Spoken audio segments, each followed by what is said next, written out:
তো আমি যতটুকু জানি যে 18 বছর না হলে কোনো ছেলে মেয়েকে হোটেলে জায়গা দেয় না। আমি রাজমিস্ত্রি কাজ করি, মানে একটা ক্যামেরা কিনি, হ্যাঁ, ছোট একটা ক্যামেরা। পল্লীগ্রাম টিভির সবচেয়ে বড় ইউটিউবার রবিউলের জীবনের অজানা কিছু কথা অনেক ভিডিওতে তোমরা দেখেছো। পল্লীগ্রাম টিভির মালিক রবিউলের সফলতা কিভাবে অল্প সময়ের জনপ্রিয়তা লাভ করেন এবং সবশেষে জানাবো শফিক কি এখনো জেলে আছে, শফিক কি সত্যি ছাড়া পেয়ে গেছে, শফিক আর কতদিন জেলে থাকবে, এখন পর্যন্ত আদালত কি ব্যবস্থা নিল, সবকিছুই ভিডিওতে থাকছে। তো বন্ধুরা, ভিডিওটি কেটে কেটে না দেখে শেষ পর্যন্ত ভিডিওটি দেখো। বর্তমান সময়ে ভারতের বিনোদন জগতের অন্যতম চ্যানেল হলো পল্লীগ্রাম টিভি। এই পল্লীগ্রাম টিভি চ্যানেলের সাথে ভারত, বাংলাদেশ এবং অনেক দেশের মানুষ পরিচিত। ছোট থেকে বড়, ছেলে থেকে মেয়ে এদের মনে জায়গা করে নিয়েছে অল্প সময়ে।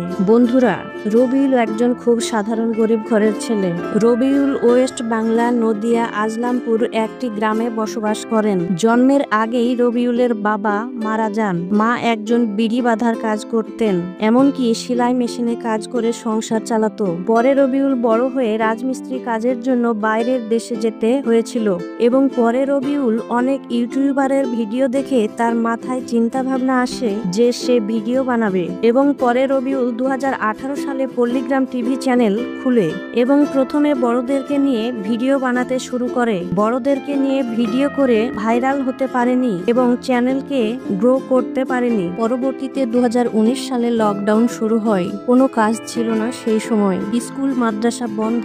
তখনই তার মাথায় চিন্তা ভাবনা আসে যে বাচ্চাদেরকে নিয়ে ভিডিও বানানোর কথা। তারপরেই রবিউল ভাই বাচ্চাদেরকে নিয়ে ভিডিও বানাতে শুরু করে। সেই সময়ই রবিউলের কপাল খুলে যায়। বর্তমানে রবিউল পল্লীগ্রাম টিভির অনার অর্থাৎ মালিক। রবিউলের আসল নাম রবিউল শেখ। সোশ্যাল মিডিয়ায় তাকে রবিউল নামেই সব চেনে। আর হ্যাঁ বন্ধুরা, পল্লীগ্রাম টিভির যতগুলো অভিনেতা অভিনেত্রী জনপ্রিয়তা রয়েছে ততটুকু পল্লীগ্রাম টিভির মালিক হয়েও সেটুকু নেই। কারণ পল্লীগ্রাম টিভির ভিডিওগুলিতে রবিউলকে খুব একটা দেখা যায় না।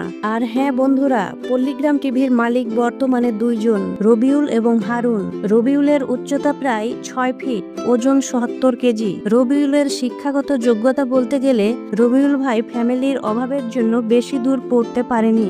রবিউল মাধ্যমিক পাশ করেছে। তিনি পড়াশোনা করেছিলেন নদিয়ার কানাইপুর সাদিপুর উচ্চ বিদ্যালয়ে। এবার জানাবো বর্তমানে শফিকের কি অবস্থা। তো বন্ধুরা, ভিডিওটি শেষ পর্যন্ত দেখো। তো বন্ধুরা, এখন পর্যন্ত শফিকের না ফাঁসি হয়েছে না শফিক ছাড়া পেয়েছে। তোমরা অনেক ভিডিওতে দেখেছো যে শফিক ছাড়া পেয়ে গেছে, শফিকের ফাঁসি হয়ে গেছে, এমনকি শফিককে নাকি 12 বছরের জেল দিয়েছে আদালত। এইসব মিথ্যে কথা, এইসব মিথ্যে ভিডিও। তো বন্ধুরা, শফিক এখন পর্যন্ত হোম ঘরে রয়েছে। পুলিশ শফিককে ছাড়েনি। এখন পর্যন্ত শফিকের মামলা চলছে।